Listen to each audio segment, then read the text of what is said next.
Ya, kembali lagi bersama dengan kami di program Damai Baru bersama dengan Ustadz Azkar Yaman, SPD, MPD, dengan tema di malam yang penuh berkah ini yaitu masih adakah yang tersisa?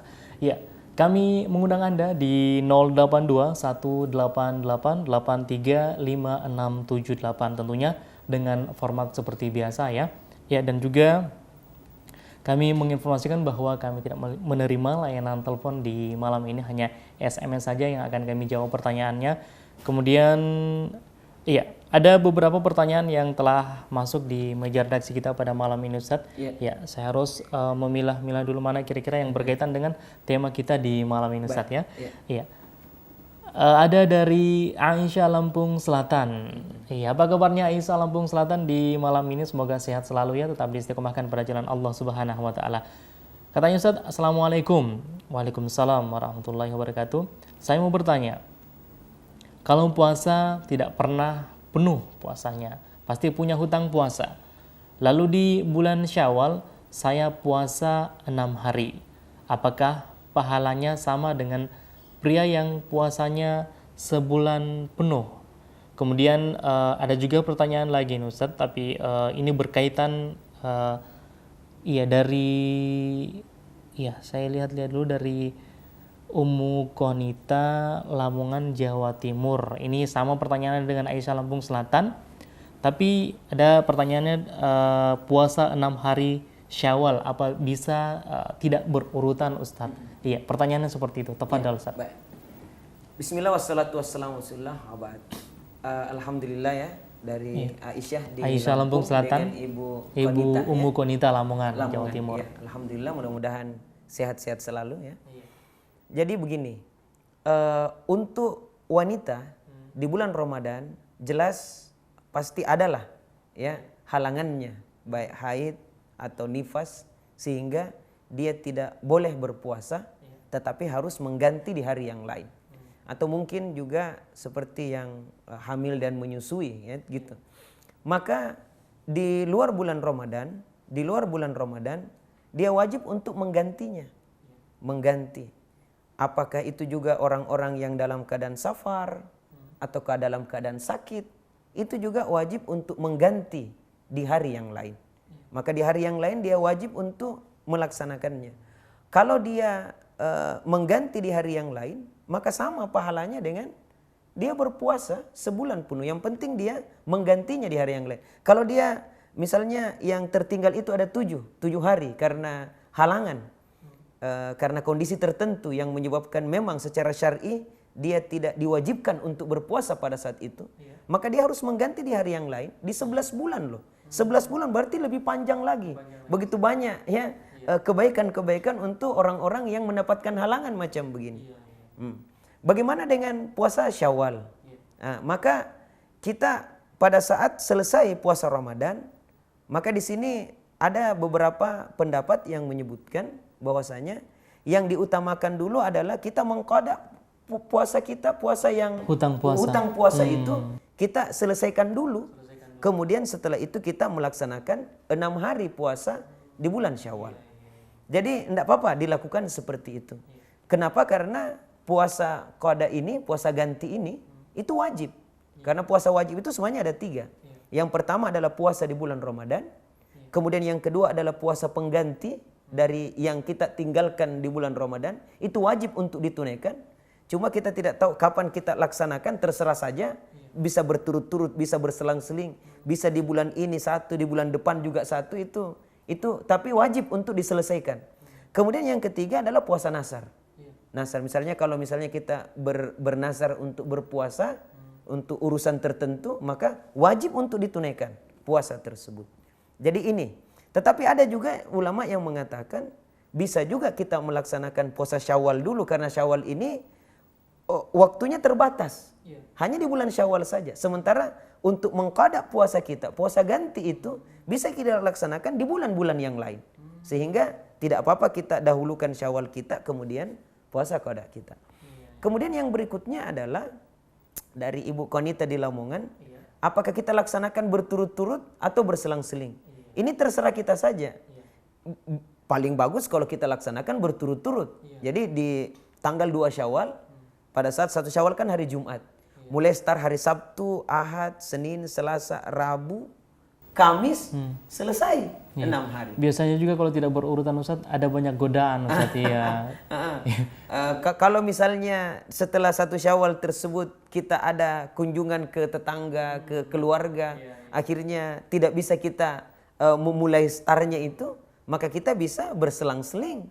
Bisa Senin Kamis, bisa juga di hari-hari yang lain. Yang penting masih berada di bulan Syawal. Karena Rasulullah tidak menyebutkan di situ berturut-turut. Tapi melanjutkannya puasa 6 hari di bulan Syawal, maka dia seakan-akan berpuasa setahun penuh. Luar biasa Pak Iya. Ustadz ya. Jadi jangan sampai ditinggal ini. Atau jangan sampai kita menunggu injury time lagi. Waktu-waktu sudah mau habis Syawal, baru kita tancap gas di situ. Pas kita tancap gas di hari ketiga, haid lagi. Akhirnya lewatlah yang namanya Syawal tersebut. Jadi mumpung ada waktu, mumpung ada kesempatan, dan mumpung semangat Ramadan puasa tersebut masih ada kita punyai, maka lanjutkan saja.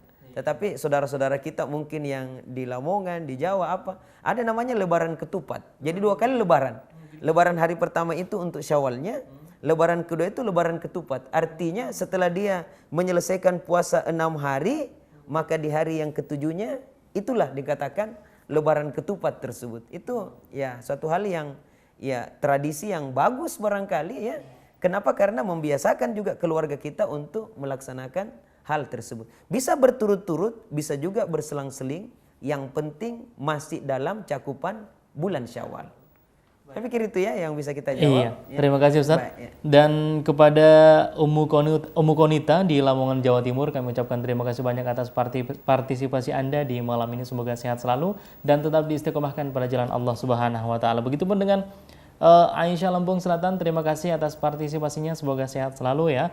Nah, kita ke pertanyaan selanjutnya Ustadz. Saya pilih-pilih dulu karena ada beberapa SMS yang telah masuk.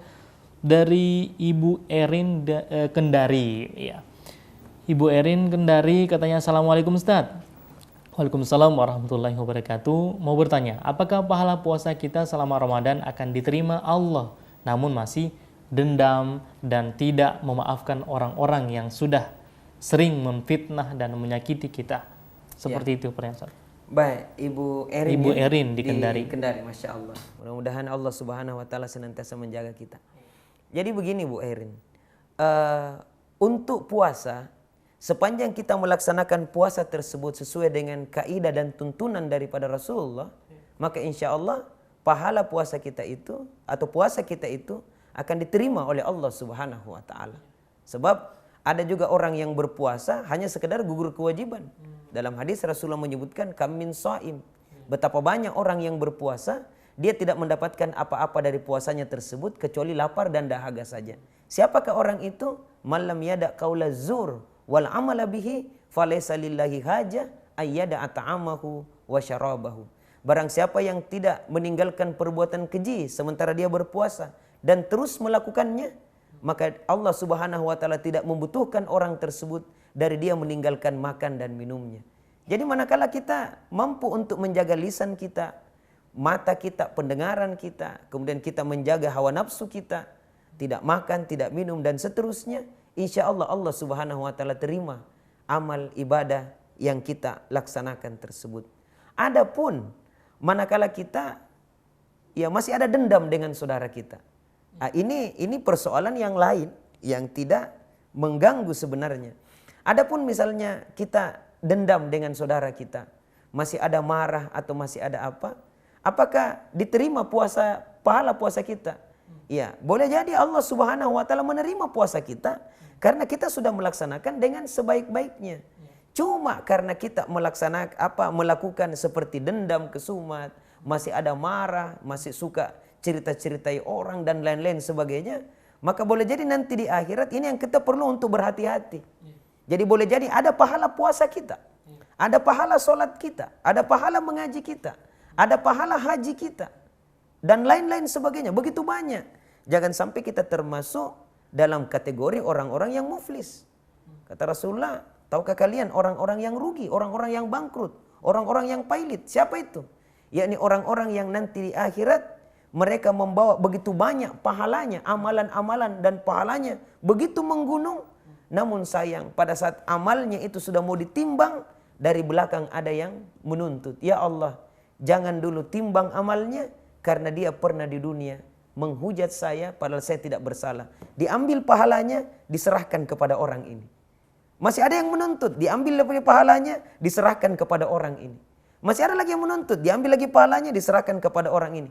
Akhirnya habis pahala orang yang rajin ibadah ini. Habis. Kemudian masih banyak yang menuntut, akhirnya dosanya orang ini ditimpakan kepada orang yang pertama, dan orang ini pun dimasukkan ke dalam neraka. Jadi kita harus berhati-hatilah. Jangan sampai mungkin tidak hangus amal pahala kita, ibadah kita, namun nanti di akhirat justru digerogoti sedikit demi sedikit. Diambil sedikit demi sedikit dengan orang-orang yang pernah kita aniaya di dunia. Yang pernah kita melakukan keburukan kepadanya. Yang tidak sempat minta maaf di dunia, nanti urusannya sepanjang di akhirat kelak. Makanya mumpung ini bulan Syawal, kesempatan kita untuk bersilaturahim. Karena ada tradisi baik dari bangsa kita, ya Syawal itu dijadikan sebagai tradisi untuk bersilaturahim. Marilah, kesempatan kita untuk minta maaf dengan saudara kita. Bagaimana Ustadz kalau misalnya saya sudah minta maaf, lantas dia kuncikan saya pintu? Saya datang bertamu lantas dikuncikan pintu, atau saya datang kemudian dia katakan tiada maaf bagimu, misalnya begitu. Yang penting kita sudah mempunyai etikat dan niat baik untuk minta maaf kepada orang yang bersangkutan. Adapun diterima atau ditolak bukan lagi urusan kita, urusan orang tersebut. Karena tidak bisa kita paksakan juga orang memaafkan kita. Saya sudah minta maaf, awas kalau kau tidak maafkan saya. Tidak bisa juga begitu. Maka kalau kita sudah minta maaf dengan ketulusan kita, ya minta maaf sebagai rasa bersalah kita misalnya, maka kalau dia tidak maafkan tinggal urusannya dia dengan Allah Subhanahu wa taala. Yang jelas nanti di hari kiamat kelak sudah ada jawaban kita di hadapan Allah, bahwasanya saya sudah minta maaf namun dia tidak maafkan saya. Jadi ya, ibu ya yang di Kendari ini Masya Allah, mumpung ini masih bulan Syawal, kesempatan kita untuk bersilaturahim dengan saudara-saudara kita, terutama kepada saudara kita yang bermasalah dengan kita. Karena inti silaturahim itu sebenarnya cuma 3. Yang pertama adalah menyambung yang terputus. Jadi yang terputus selama ini seperti tadi itu disambung dengan silaturahim. Masya Allah. Apalagi kalau kita bersilaturahim, kata Rasulullah apa? Man ahabba ayyubsatalahu rizqahu wa yunsa'alahu fi asarihi falyasil rahimahu. Barang siapa yang ingin dimudahkan rezekinya dan dipanjangkan umurnya, perbanyak silaturahim. Bulan Syawal kita silaturahim, minimal kita dapat rezeki, dibikinkan teh. Atau juga ada kue-kue sedikit. Di samping itu kita sudah bisa juga minta maaf kepada orang yang bersangkutan. Yang kedua, mempererat yang sudah tersambung. Jadi bukan kita berkunjung untuk bagaimana, padahal saya sudah sering ketemu setiap hari. Tidak. Dengan silaturahim kita dengan saudara kita, itu lebih mempererat lagi. Dan yang ketiga adalah, ini paling bagus lagi, untuk mengembangkan hubungan. Orang-orang yang tidak kita kenal dengan silaturahim, mungkin kita akan mudah untuk mengenali mereka. Jadi boleh jadi ibu ya, boleh jadi ibadah puasa kita diterima, tetapi karena ada ini permasalahan dengan tetangga kita, dengan saudara kita, boleh jadi nanti di akhirat kalau tidak diselesaikan di dunia, di akhirat justru pahala kita yang sudah diterima tersebut digerogoti sedikit demi sedikit oleh orang-orang yang kita permasalahkan di dunia ini. Jadi marilah kita ya hablum minallah kita bagus, hablum minan nas kita juga semakin baik. Apalagi usia kita di dunia hanya sementara saja, tidak lama. Masa kita capek-capek ibadah lantas orang lain yang mengambil pahalanya. Ini kan satu hal yang sangat tidak menguntungkan untuk kita. Makanya biasa saya bilang dengan ibu-ibu majelis taklim ya, kalau ada orang yang cerita-ceritai kita, enggak usah marah lah ya. Bahkan kalau perlu kita bawakan dia kue, dan sampaikan kepadanya, ibu ini adalah dermawan yang baik. Kenapa? Karena saya duduk-duduk tetapi ibu mengirimkan pahala kepada saya. Bagaimana caranya? Karena ibu ceritai kejelekan saya tadi. Padahal yang menggibah, padahal tidak benar apa yang ibu sampaikan itu. Kalau ibu tidak bertobat, aduh, minimal kue inilah yang saya bisa berikan sebagai tanda terima kasih saya karena ibu sudah capek ibadah, tetapi pahalanya justru saya yang dapatkan. Ini termasuk orang yang merugi itu. Muflis, orang yang pailit, orang yang bangkrut itu. Bangkrutnya di mana? Nanti di akhirat. Ya ini mungkin yang bisa kita jawab. Baik, terima kasih Ustaz atas jawabannya. Dan bagi Ibu Erin di Kendari, Sulawesi Tenggara ini ya, Sulawesi Tenggara. Terima kasih atas partisipasinya di malam ini. Semoga sehat selalu dan tetap menyaksikan program-program kami ya. Nah, kita ke pertanyaan selanjutnya Ustaz. Iya. Ada beberapa pertanyaan yang telah masuk di meja redaksi kita pada malam ini. Saya pilih-pilih dulu ya, yang berkaitan dengan tema di malam ini. Iya, dari Bapak Rusdi di Bantaeng, Sulawesi Selatan. Assalamualaikum warahmatullahi wabarakatuh. Waalaikumsalam warahmatullahi wabarakatuh. Bagaimana hukumnya orang sakit di bulan puasa, Ustadz? Apakah bisa mengkodok ketika di luar Ramadan setelah sakit, setelah sembuh, atau bagaimana Ustadz? Ini pertanyaan juga kurang lengkap Ustadz, tapi mungkin yang ingin dikatakan seperti itu. Bagaimana hukumnya orang sakit di bulan puasa? Iya. Apakah ya seperti Jadi itu? begini, untuk orang yang sakit dan dalam perjalanan jauh, Iya. itu satu hukumnya sebenarnya. Boleh tidak berpuasa, karena ada 4 golongan yang boleh tidak puasa di bulan Ramadan, dan itu sudah tuntas dibahas oleh ustadz kita di bulan Ramadan. Tapi tidak apa-apa kita karena ini pertanyaan juga. Yang pertama adalah golongan orang yang sakit dan dalam perjalanan yang jauh. Faman kana minkum maridan aw ala safarin fa iddatum min ayyamin ukhar. Barang siapa yang sakit atau dalam perjalanan ya, maka dia harus mengganti di hari yang lain. Di hari yang lain. Maka kewajibannya adalah mengganti sebanyak hari yang dia tinggalkan di bulan Ramadan. Jadi pada saat dia sakit, sakitnya justru maksud saya sakit di sini adalah sakit yang memang kalau dia berpuasa bisa membahayakan dirinya, bisa membahayakan keselamatannya. Ini indahnya ajaran Islam. Karena sampai kepada ibadah sekalipun, kalau bisa membahayakan diri kita, bisa kita tinggalkan dulu sampai dengan kita mampu untuk melaksanakannya. Maka pada saat kita sakit 3, 4, 7 atau mungkin sebulan lah, kita tinggalkan puasa itu karena sakit kita yang tidak bisa kita berpuasa pada saat itu, maka kita wajib untuk mengganti di hari yang lain. Di hari yang lain itu adalah di luar bulan suci Ramadan. Wajib untuk dia tunaikan dan laksanakan. Pertanyaannya adalah, apakah berturut-turut lagi Ustadz? Bisa berturut-turut, bisa berselang-seling.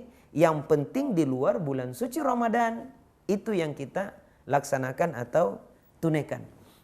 Jadi itu mungkin jawaban kita ya untuk Bapak di Bantaeng. Tapi yang maksudnya di sini adalah sakit yang memang bisa membahayakan dirinya. Bukan sakit seperti misalnya tanya, kenapa nak enggak puasa? Dia bilang, saya sakit Ustadz. Sakit apa? Sakit panu. Ini enggak ada hubungannya panu dengan puasa. Kenapa enggak puasa dek? Ustadz, banyak jerawat saya misalnya begitu. Ini enggak demikian. Tapi sakit yang harus pakai infus atau apalah ya macam-macam lah yang bisa membahayakan dirinya. Maka kewajibannya adalah mengganti di hari yang lain. Baik, terima kasih Ustadz. Dan bagi Bapak tadi di Bantaeng, Bapak Rusdi di Bantaeng, terima kasih atas partisipasinya di malam ini. Semoga sehat selalu ya. Iya. Kita ke pertanyaan selanjutnya Ustadz, karena ada lagi yang telah masuk di meja redaksi kita pada malam ini. Saya pilih-pilih dulu mana kira-kira yang berkaitan. Ini dari Bapak Pipin Sukabumi. Assalamualaikum warahmatullahi wabarakatuh. Waalaikumsalam warahmatullahi wabarakatuh. Ustadz, saya mau bertanya, pelajaran apa yang harus kita ambil setelah kita menjalani bulan Ramadan? Ya, mungkin ini bertanya kira-kira apa yang hikmah di bulan Ramadan tersebut dari Bapak Pipin di Sukabumi. Tafadhol Ustadz. Baik ya. Begitu banyak pelajaran-pelajaran berharga sebenarnya yang bisa kita dapatkan lewat madrasah Ramadan. Di antaranya adalah diajarkan kita untuk taat ibadah kepada Allah Subhanahu wa taala. Bahkan dimudahkan kita untuk ibadah kepada Allah Subhanahu wa taala. Dan Ramadan mengajarkan kepada kita bahwasanya ibadah itu mudah. Cuma kita lah yang terkadang malas untuk melaksanakannya. Buktinya puasa. Puasa itu mudah, Masya Allah. 1 bulan penuh loh ini. Kita mampu untuk melaksanakannya. Untuk mengerjakannya. Ada yang mengatakan, aduh Ustadz, kalau saya puasa Ustadz nanti saya mati. Tidak ada orang mati gara-gara puasa. Setengah mati banyak gitu ya. Tapi mati tidak ada itu. Mudahnya kita laksanakan. Baca Quran. Dan di luar bulan Ramadan begitu sulitnya. Datang Ramadan begitu gampangnya kita membaca Al-Quran. 1 juz itu begitu mudah untuk kita selesaikan. Setiap harinya. Masya Allah. Maka pelajaran berharga adalah kita diajarkan bagaimana kita bisa mudah melaksanakan ibadah tersebut. Maka di luar bulan suci Ramadan mudah-mudahan itu masih bersisa. Mudah-mudahan itu masih bisa kita laksanakan. Hikmah yang berikutnya adalah diajarkan kepada kita ini untuk senantiasa optimis dalam hidup. Optimis dalam artian bahwasanya kita optimis terhadap janji-janji Allah Subhanahu wa taala. Janji Allah itu benar dan pasti kita akan menggapainya. Dan tentunya orang yang mendapatkan janji itu ya hanyalah orang-orang yang ingin memburu dan mendapatkan janji tersebut. Sama dengan contoh di mall, diskon 70%, 100%, 80% baju. Diskon ini tidak ada artinya untuk orang-orang yang tidak berangkat ke mall tersebut, atau dia berangkat ke mall hanya jalan-jalan saja, tidak ada artinya juga. Kecuali dia datang untuk belanja di tempat itu untuk mendapatkan diskon itu. Sama juga dengan orang yang melaksanakan ibadah di bulan Ramadan. Itu janji Allah begitu banyak, akan diampuni dosa-dosanya yang telah lampau. Untuk siapa? Hanya untuk orang yang puasa. Adapun orang yang tidak puasa tidak mendapatkan apa-apa. Kita diajarkan untuk optimis. Optimis dalam artian kita akan menggapai sesuatu dengan usaha dan kerja keras kita. Dan pasti kita akan mendapatkan semuanya itu. Hikmah yang berikutnya adalah diajarkan kita tadi kejujuran. Jujur, Masya Allah. Tidak ada orang lihat kita. Kita ambil air wudhu di bulan Ramadan, sholat duhur. Kita kumur-kumur 3 kali. Siapa yang tahu kalau 2 yang masuk, 1 yang keluar. Tapi kenapa kita tidak mau melakukan itu? Karena kita yakin ada Allah yang melihat kita. Nah kalau ini berhasil, KPK mungkin sudah ditutup. Ya, kenapa? Karena para pejabat kita sudah menjadi makhluk-makhluk yang jujur. Kenapa? Jujur kepada Allah. CCTV sudah tidak laku lagi. Bahkan sudah tidak usah dipakai lagi. Kenapa? Karena CCTV-nya Allah Subhanahu wa taala jauh lebih hebat lagi daripada itu. Diajarkan kita tentang kejujuran. Apalagi yang berikutnya, Masya Allah, begitu banyak diajarkan kepada kita untuk berakhlak yang mulia.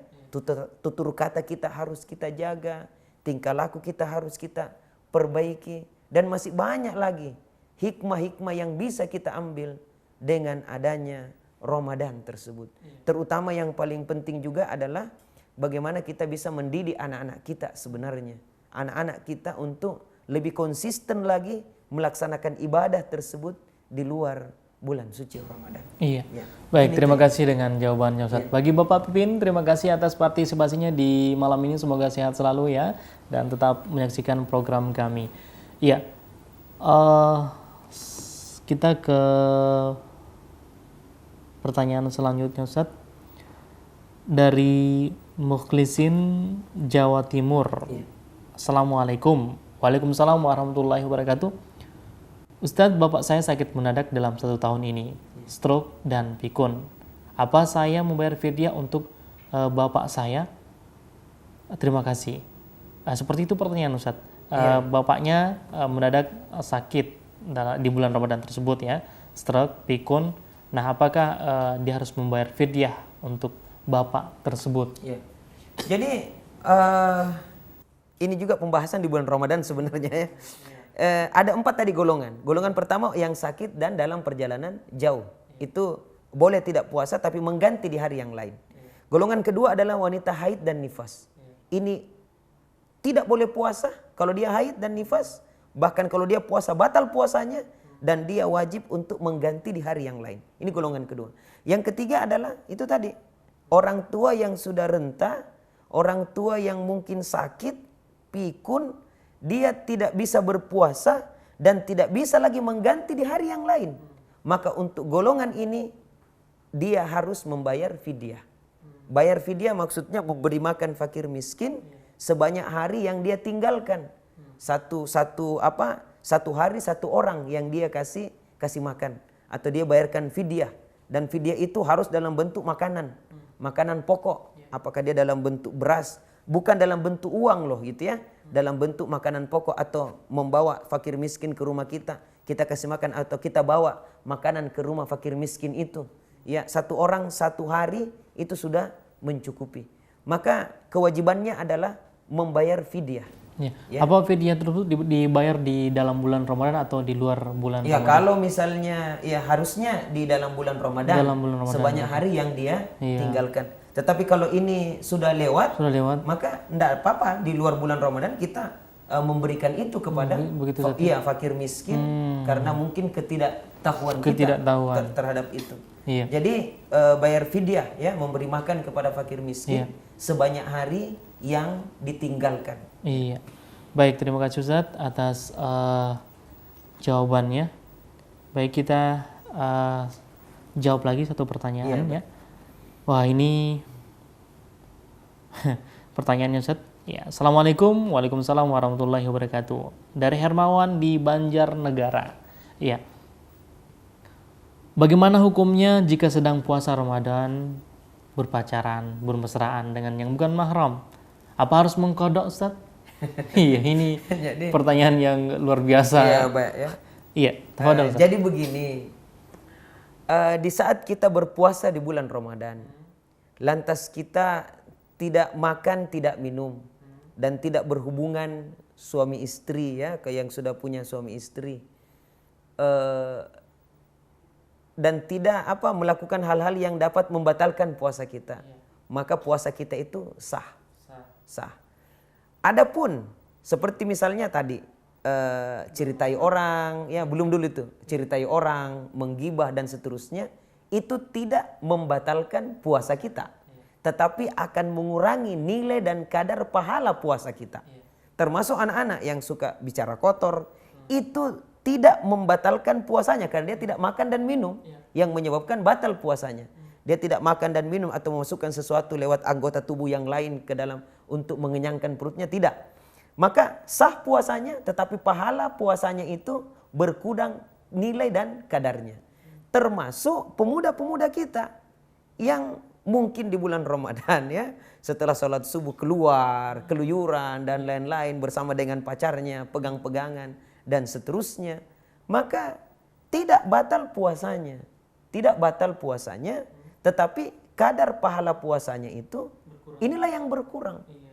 Karena yang membatalkan puasa itu makan dan minum dengan sengaja, berhubungan suami istri, atau misalnya dia melakukan onani di siang hari, artinya dengan kesadarannya. Tetapi kalau misalnya dia mimpi basah, tertidur kemudian mimpi basah, itu tidak membatalkan puasanya. Tetapi kalau dia dengan sengaja pacaran kemudian onani dan lain-lain, itu batal puasanya, mengganti di hari yang lain.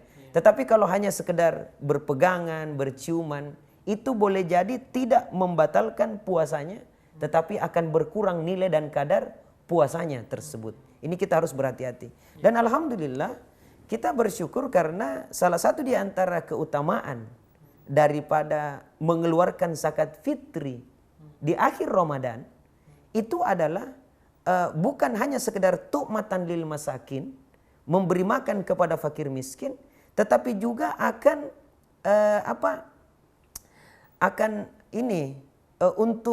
untuk orang yang berpuasa itu akan menutupi manakala dia melakukan rafas, perbuatan keji, atau melakukan perbuatan yang sia-sia di bulan Ramadan, maka dengan zakat fitrinya itu dia akan menjadi pembersih semuanya itu. Ini Masya Allah.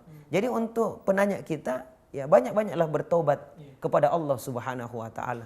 Insya Allah kalau kita tidak melakukan hal-hal yang kita sebutkan tadi, makan minum dengan sengaja atau onani dan lain-lain sebagainya yang bisa membatalkan puasa kita, maka itu boleh jadi puasa kita tidak batal tetapi kurang nilai dan kadarnya.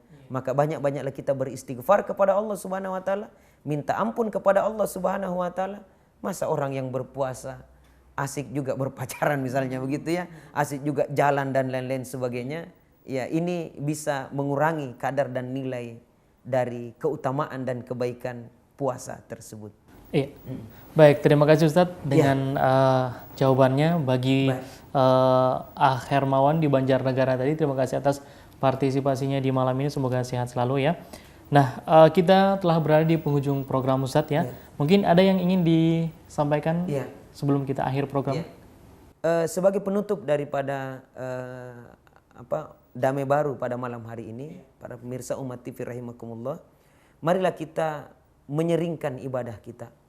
Jangan ibadah kita itu hanya berhenti sampai dengan bulan Ramadan berlalu saja. Tetapi mari 11 bulan di luar bulan suci Ramadan, mari kita terus continue dalam melaksanakan ibadah tersebut. Ibadah-ibadah begitu banyak yang bisa kita tunaikan di luar bulan suci Ramadan. Maka inilah yang harusnya bulan Ramadan, bulan penempaan diri kita untuk kita lebih konsisten dalam ibadah.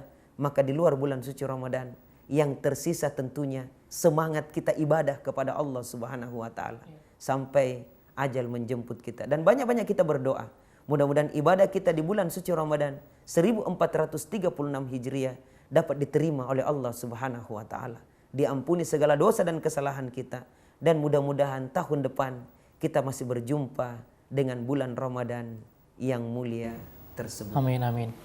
Baik, pemirsa yang dimuliakan Allah Subhanahu wa taala dimanapun Anda berada, kita telah berada di penghujung program.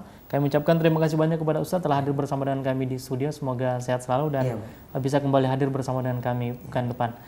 Dan juga kami ucapkan terima kasih banyak kepada pemirsa yang telah ikut berpartisipasi di malam ini. Kemudian kami mohon maaf kepada Anda yang tidak sempat kami bacakan SMS-nya. Semoga pekan depan bisa kemudian dijawab oleh Ustadz. Baik, semoga apa yang telah Ustadz sampaikan tadi ada banyak manfaat yang bisa Anda dapatkan. Kami pamit dan undur diri. Subhanakallahumma bihamdik, asyhadu an la ilaha illa anta, astaghfiruka wa atubu ilaik. Assalamualaikum warahmatullahi wabarakatuh. Waalaikumsalam warahmatullahi wabarakatuh.